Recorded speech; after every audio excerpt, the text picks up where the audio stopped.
Assalamualaikum warahmatullahi wabarakatuh. Bismillahirrahmanirrahim. Innal hamdalillah nahmaduhu wa nasta'inuhu wa nastaghfiruh wa na'udzu billahi min syururi anfusina wa min sayyiati a'malina may yahdihillahu fala mudhillalah wa ma yudlilhu fala hadiyalah. Asyhadu an la ilaha illallah wa asyhadu anna Muhammadar Rasulullah allazi la nabiyya ba'da amma ba'du. Saya dari Pondok Pesantren Darul Arqam Muhammadiyah Daerah Garut. Izinkan saya untuk menyampaikan materi mengenai kajian tentang surat Al-Ma'un dan tafsir dari surat Al-Ma'un dan juga maknanya. Kita semua sudah tahu apa itu surat Al-Ma'un. Surat Al-Ma'un adalah surat yang ke-107, surat yang diturunkan di Makkah, surat di juz ke-30. Namun ada sebagian pendapat ulama yang menyebutkan bahwa surat ini bukan diturunkan di Makkah, melainkan diturunkan di Madinah. Mengapa ada sebagian ulama yang berpendapat bahwa surat ini adalah diturunkan di Madinah dan bukan di Makkah? Karena di dalamnya membahas ciri-ciri daripada orang munafik yang baru muncul ketika di Madinah. A'udzu billahi minasyaitonir rajim. Bismillahirrahmanirrahim. Ara'aital ladzi yukazzibu biddin. Tahukah kamu tentang orang-orang yang mendustakan agama dan hari pembalasan? Fazalikal ladzi yad'ul yatim. Maka itulah orang-orang yang telah menghardik anak yatim.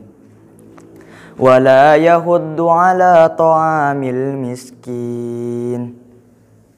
Dan tidak menganjurkan untuk memberi makan kepada orang miskin. Dari ayat yang sudah kita dengarkan bersama-sama di atas tadi, mengandung makna dan arti.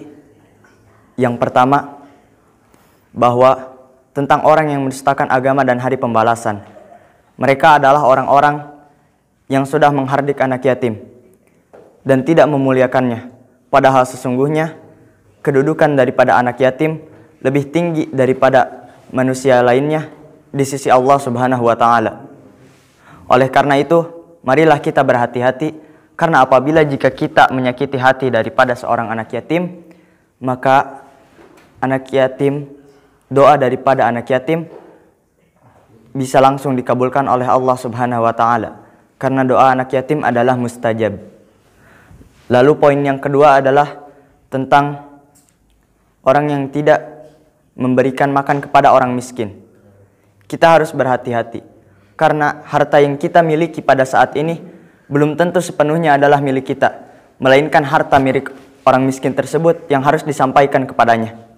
Oleh karena itu, marilah kita untuk bersama-sama mengambil kesimpulan dari ayat di atas tadi, yaitu kita diajarkan untuk saling mengasihi dan saling menyayangi antar sesama umat manusia, saudara semuslim kita, saudara seiman kita. Terutama di ayat tersebut disebutkan khusus untuk orang yatim dan anak miskin. Fawailul lil musallin. Maka celakalah orang-orang yang salat. Allazina hum an salatihim sahun, yaitu mereka orang-orang yang lalai dalam salatnya. Allazina hum yura'un, yang berbuat riya. Wa yamna'unal ma'un, dan enggan memberikan bantuan atau barang yang berguna. Dari ayat di atas mengandung makna. Yang pertama adalah tentang orang-orang yang mendustakan agama dan hari pembalasan, yaitu mereka orang-orang yang celaka karena sholatnya. Lalu bagaimana bisa orang yang sholat, yang mengerjakan kewajiban, justru dia adalah orang yang celaka? Lalu di ayat berikutnya dijelaskan bahwa orang yang celaka adalah orang-orang yang lalai dalam sholatnya. Seperti apakah orang-orang yang lalai dalam sholatnya itu? Para ulama menjelaskan bahwa orang-orang yang lalai dalam sholatnya itu, dia bergerak dan membaca bacaan sesuai dengan ketentuan sholat, namun hati dan pikirannya tidak sesuai dengan apa yang ia bacakan. Lalu yang kedua juga, yaitu ketika orang yang melalaikan sholat karena tidak sesuai pada waktunya. Oleh karena itu, marilah kita bermuhasabah diri dan terus memperbaiki sholat kita, karena sholat kita adalah amalan yang akan pertama kali dihisab di yaumul akhir nanti.